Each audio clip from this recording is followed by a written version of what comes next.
Michael Burry, you know, the guy that shorted the housing market in 2008 and got mega famous for it. Well, him and his hedge fund made billions from doing that one simple trade. Billions with a B. And funny enough, he's showing signs that the same exact thing is about to happen again soon. And I, Trading Lab, plan to take advantage of this opportunity. So I took a couple weeks and really dove and researched everything I could about this topic. Is the housing market really gonna crash? Well, I'm gonna share with you guys what I found, and it's pretty interesting. This is either gonna be my best investment I've ever made in my trading career, or the absolute downfall and I'll embarrass myself all over YouTube. Either way, I'm pretty excited. So while Burry is saying we're about to have another crash, we have to understand something very important. This current crash is not at all like the crash in 2008. How not? Don't they both include houses? In 2008, the real estate market crashed because banks were giving home loans to people who couldn't afford them at all. But in today's world, you can kind of see that banks learned their lesson from 2008 and aren't giving out loans willy-nilly. Willy-nilly?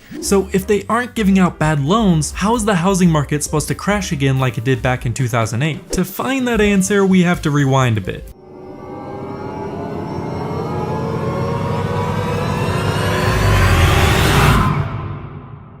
Corona hit, absolutely demolishing people's incomes, the stock market, and closing down thousands of businesses. So how did the government decide to fix this issue? Just print more money. Yeah, that'll fix it. What they also did to help families and businesses is to make it basically free to borrow money. Interest rates were at an all-time low back in 2020. So if you wanted to get a loan for a toaster,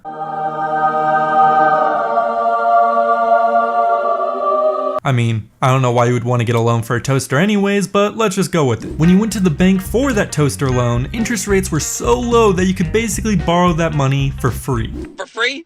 For free. So that's exactly what a lot of people did, borrowed money. And you know what they did with that money? Bought things. So what happens when the Fed prints a ton of money, people start getting stimulus checks, and businesses can borrow huge amounts of money for basically a bag of popcorn? Well, the stock market skyrockets.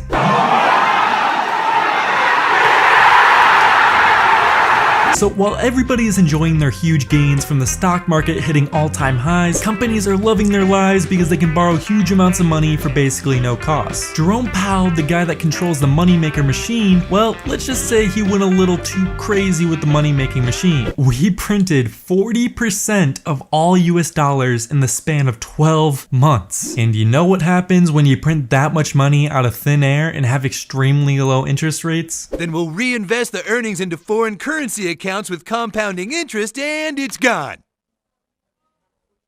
Inflation. Prices for gas, food, everything has been going up. So if we don't want to end up like Venezuela, where a loaf of bread costs $900,000, we had to do something, and we had to do something fast. The only way to get around this was by increasing interest rates. And this is where my plan starts to begin. So when interest rates rise, that means your loans, they become more expensive. So for example, say if you bought a home back in 2020 when interest rates were extremely low. You bought a house for say $750,000, and at the time, interest rates were only 2%. So your monthly mortgage payment was only $2,700, which you could afford that. But then we fast forward and interest rates start rising extremely rapidly. Your $2,700 monthly payment just became $4,500 today. So if you bought the house thinking you could just barely afford the $2,700 monthly payment, you were definitely not able to cover the $4,500 payment today. And what makes this even crazier, you're not the only one. So now there's not as much demand for these crazy expensive homes. And when there's a lot of supply of something, like houses, and not a lot of demand for it, prices go down. And that's exactly what's happening as I'm making this video. And on top of that, the housing market is already so inflated that prices are already way overpriced. For example, this house in Santa Cruz, California sold for $1,025,000 last October.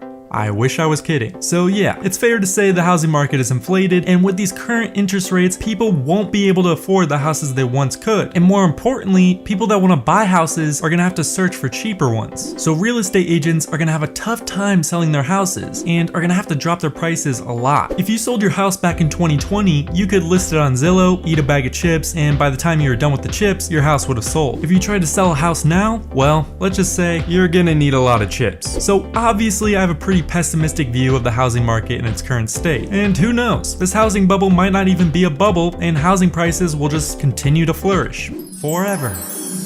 this could be a possibility. But with everything that I just stated, I really doubt that's the case. And I'm gonna put my money where my mouth is. Now, there's a lot of ways to short the housing market. Now, the way I'm choosing to do it is probably one of the stupidest, most degen ways you could do it. And probably the most risky. But f it, we're here to make money, right? I want you to deal with your problems by becoming rich!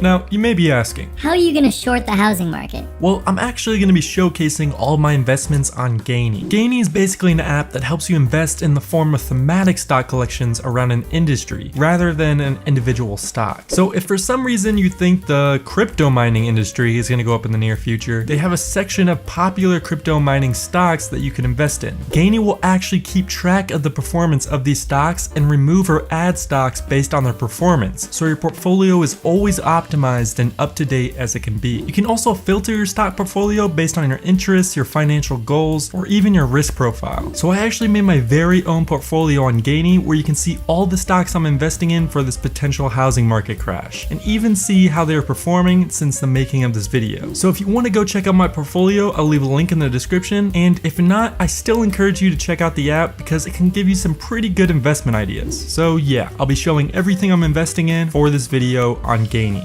But here's an example of one of the investments, ticker DRV. DRV is an ETF that takes an index of large US real estate companies and allows you to short them by just buying the stock. This is an inverse ETF. So what that means is if the housing market goes down, this ETF goes up. And if you look at this chart, there's a lot of room for it to go up. A lot of room. What makes this so risky though is this ETF is a 3x leveraged ETF. So say if the companies that make up this ETF go up 1%, DRV will go down 3%. So yeah, it's pretty risky, but so is shorting the housing market in 2008. I'll be putting down $5,000 in this ETF and the other stocks that I'll share on Gainy. If you guys want to stay up to date with my investment and how it goes, you can either track it on Gainy or I'll be giving updates on my Instagram. Wish me luck, boys.